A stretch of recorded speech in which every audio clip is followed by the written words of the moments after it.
Work work generally हमने बहुत कुछ जाना है वर्क के बारे में। डेली लाइफ में वर्क का बार बार इस्तेमाल किया जाता है कि वर्क नहीं हुआ वर्क, पर फिजिक्स में यहाँ पे वर्क थोड़ा डिफरेंट है। मोटी मोटी बात करें फिजिक्स में वर्क कैसे डिफाइन किया गया है, तो वर्क कहा गया है कि एक तो सबसे पहले ये स्केलर क्वांटिटी है और डिपेंड करता है ये फोर्स और डिस्प्लेसमेंट पे। तो यहां से कुछ लॉजिक तो बनता है कि हमें दो वेक्टर से एक स्केलर मिल रहा है, फोर्स भी वेक्टर है, आपका डिस्प्लेसमेंट भी वेक्टर है। तो दो वेक्टर से हमें एक स्केलर मिल रहा है, दो वेक्टर से एक स्केलर मिल रहा है, यानी कि इन दोनों का कोई प्रोडक्ट है। अब वो कौन सा प्रोडक्ट पॉसिबल है? Dot product. लेकिन ये प्रॉपर डेफिनेशन नहीं है वर्क की। वर्क तो वास्तव में डिफाइन किया गया है, it is the equivalent to the change in kinetic energy of the system. पर हम उस पर अभी जाएंगे नहीं, क्योंकि हमारी अभी की क्लासेस में यही काफी है। तो फोर्स एंड डिस्प्लेसमेंट के डॉट प्रोडक्ट को कहा गया वर्क। अब फोर्स और डिस्प्लेसमेंट का यानी कि साथ ही साथ ये किस चीज का, ऑब्जेक्ट का डिस्प्लेसमेंट है, किस चीज का, तो ये ध्यान देने वाली बात है कि हम किस चीज के डिस्प्लेसमेंट की बात कर रहे हैं। तो हम कह रहे हैं कि जिस पॉइंट पर फोर्स अप्लाइड है उस पॉइंट के डिस्प्लेसमेंट की बात कर रहे हैं, वो पॉइंट का डिस्प्लेसमेंट है। मान लीजिए एक फोर्स है जो कुछ इस तरीके से अप्लाइड है, इस फोर्स की वजह से बॉडी का ये पॉइंट जो है ये डिस्प्लेस हो जाता है डी। ये डी डिस्प्लेस होके यहां पर पहुंच जाता है। D is the displacement vector and theta is the angle. तो वर्क जो आपका डिफाइन किया गया ये कह दिया गया एफ डी कॉस थीटा। अब आप देखें वेक्टर डायग्राम से तो आपको समझ में आएगा कि क्या बात थी यहाँ पर। ये डिस्प्लेसमेंट वेक्टर हमने बनाया, ये हमने बना दिया फोर्स वेक्टर। अब आप देखें तो W के अंदर जो प्रोडक्ट है, इस प्रोडक्ट को आप चेंज कर सकते हैं। आप लिख सकते हैं F into D cos theta, या फिर आप ये भी लिख सकते हैं F cos theta into D. दोनों बातें हैं तो सेम, पर वेक्टर में अगर जाके इसे फिजिकली हम डिफाइन करें तो थोड़ा सा अंतर आ जाता है। पहले मैं सेकेंड बात की बात करता हूं, F cos theta into D. Theta इन दोनों के बीच का एंगल है। तो अगर मैं इसके फोर्स वेक्टर के जो हेड है इससे एक परपेंडिकुलर डालूं तो यहां पर आ जाता है आपका एक कंपोनेंट, और ये कंपोनेंट आपका एफ कॉस थीटा है। ये F cos theta component of the force in the direction of displacement है। तो हम इसको ऐसे डिफाइन कर देते हैं, कंपोनेंट ऑफ द फोर्स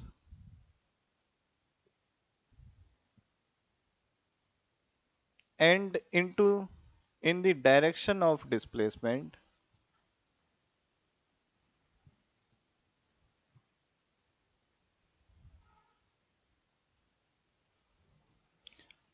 इसका प्रोडक्ट कर देना है डिस्प्लेसमेंट से, तो हमें वर्क मिल जाएगा।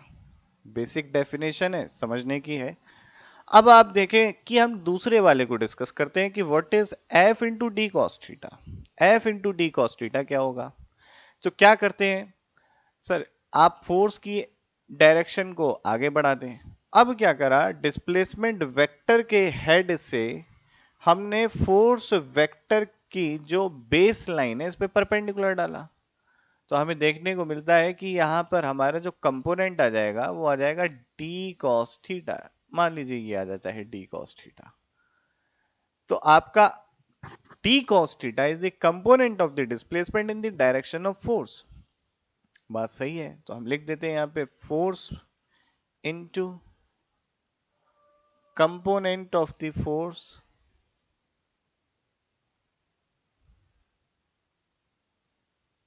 In the direction of displacement.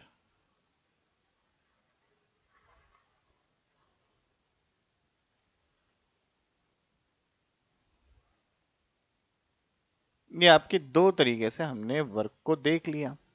ये तो फिजिकल सिग्निफिकेंस हो गया।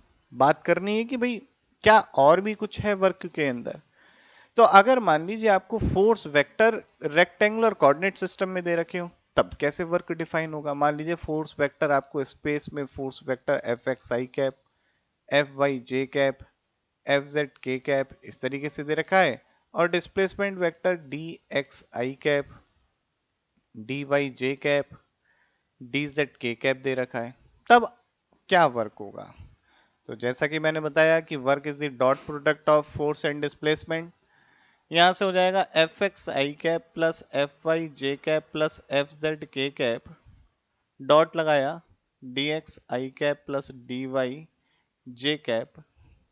अब यहाँ पे बच्चे, यहाँ dx का मतलब आप डिफरेंशियल ना समझें, तो इसलिए यहाँ थोड़ा सा मैं मॉडिफाई कर देता हूँ, इसको मैं एस डेल्टा एक्स कर देता हूँ, ज्यादा अच्छा रहेगा।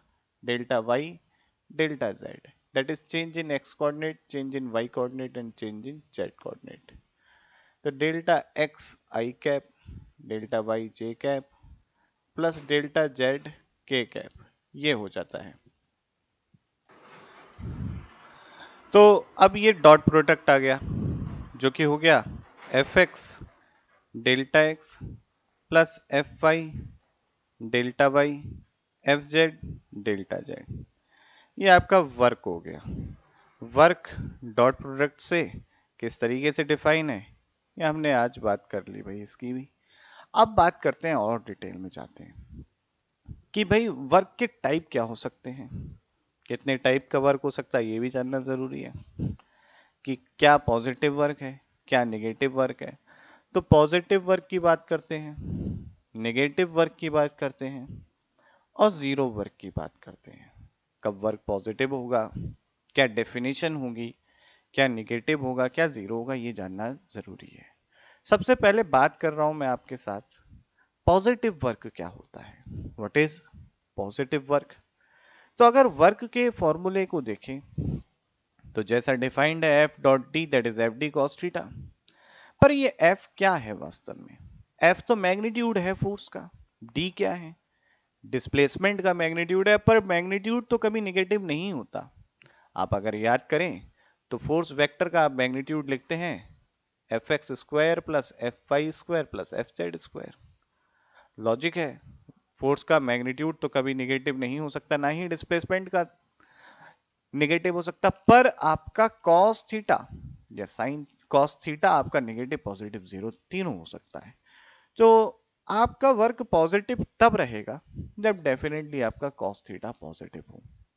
कॉस थीटा पॉजिटिव होने की कंडीशन क्या है, तो ये भी देख लेते हैं। हमें पता है कि भाई फर्स्ट क्वाड्रेंट में जो आपका कॉस है वो पॉजिटिव रहता है, यानी कि आपका जो एंगल है किसके बीच का, डिस्प्लेसमेंट और फोर्स वेक्टर के बीच का, ये angle it should be greater than equal to 0 and but less than 90. In that case cos theta is positive.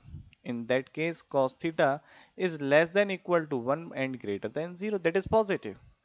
So whenever the angle between the force vector and the displacement vector is an acute angle, theta is less than 90 and greater than 0, in that case the force and the work done by the force is positive and it is greater than 0.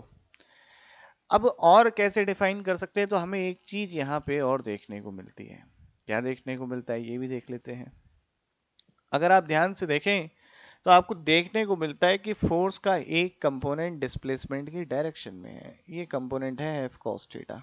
मान लीजिए कि force vector displacement vector दोनों ही parallel हों एक दूसरे के, तब क्या होगा? तब आपको पता चलेगा कि फोर्स इनटू डिस्प्लेसमेंट ही वर्क हो गया, क्योंकि cos थीटा 1 हो गया, क्योंकि थीटा यहाँ पे 0 है, तब भी तो वर्क आपका पॉजिटिव ही आया। तो यहां पर पॉजिटिव वर्क को डिफाइन करना और आसान हो गया। क्या है डेफिनेशन प्रॉपर? डेफिनेशन ये है कि अगर फोर्स या उसका कोई भी कंपोनेंट, फोर्स या उसका कोई कंपोनेंट डिस्प्लेसमेंट की डायरेक्शन में एग्जिस्ट करता है तो हम कहेंगे उस फोर्स का वर्क पॉजिटिव होगा। What is the proper definition? If force or its any component is in the direction of displacement, then work done by that force is positive. Very simple. बात करते हैं नेगेटिव वर्क की और उसके बाद जाएंगे हम जीरो वर्क पे, क्योंकि जीरो वर्क पे थोड़ा ध्यान देना जरूरी है। अब पॉजिटिव वर्क क्या, नेगेटिव वर्क क्या है, तो अगेन W को ध्यान से देखें तो F T cos theta and cos theta is negative. Cos theta is negative, but when it is negative, कब होगा ये? आपका यहाँ पर वाई मैंने बताऊं तो सेकंड क्वाड्रेंट में आपका कॉस हो जाता है निगेटिव, यानी कि cos थीटा सेकंड क्वाड्रेंट में नेगेटिव होता है whenever 90 the angle theta is greater than 90 but less than equal to 180 degree. In that case the cos theta is less than 0 but greater than equal to -1, that is cos theta is negative. तो उस case में आपका जो work done by the force होगा वो negative होगा। कब संभव है ये भी देखना लेते हैं।